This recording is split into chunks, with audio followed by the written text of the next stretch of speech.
పెద్ద నోట్లు రద్దయిన నేపథ్యంలో ఖచ్చితంగా వాయిదా పడుతుందనుకున్న మెగా వారసుడు రామ్ చరణ్ నటించిన ధృవ అనూహ్యంగా రేసులోకి వచ్చింది.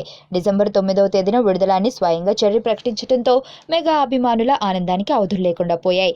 అయితే విడుదల వాయిదా అనివార్యం అని భావించిన సమయంలో ఒక్కసారిగా విడుదల తేదీని ప్రకటించడం వెనుక ఎవరున్నారు అంటే ఓ చిన్న హీరో పేరు టాలీవుడ్ లో మారుమోగుతోంది.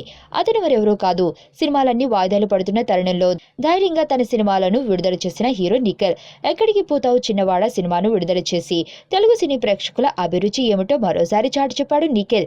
ఎంత కష్టకాలంలో ఉన్నా తమకు నచ్చే విధంగా సినిమాలు విడుదల చేస్తే కష్టాలకు అతీతంగా వాటిని ఘన విజయం చేసి చూపిస్తామని ఎక్కడికి పోతావో చిన్నవాడ సినిమాతో సినీ ప్రేక్షకులకు నిరూపించాడు. ధృవ సినిమాను విడుదల చేయడానికి రామ్ చరణ్ అండ్ కో కొండంత ధైర్యాన్ని ఇచ్చింది ఈ చిన్న సినిమా సాధించిన ఫలితాన్నే. ఈ సమయంలోనూ నిఖిల్ కెరియర్ లో బెస్ట్ ఓపెనింగ్స్ ను అందించిన తెలుగు ప్రేక్షకుల మనసులు నిఖిల్ తన కన్నీళ్లతో అభివాదాలు తెలియజేశాడు.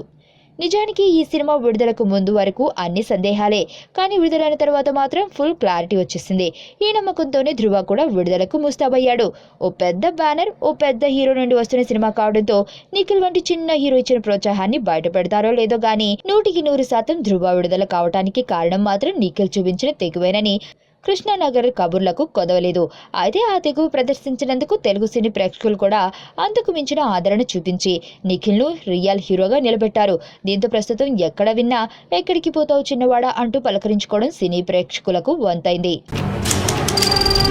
నీ స్నేహితుడు ఎవరో తెలిస్తే నీ క్యారెక్టర్ తెలుస్తుంది. నీ శత్రువు ఎవరో తెలిస్తే నీ కెపాసిటీ తెలుస్తుంది.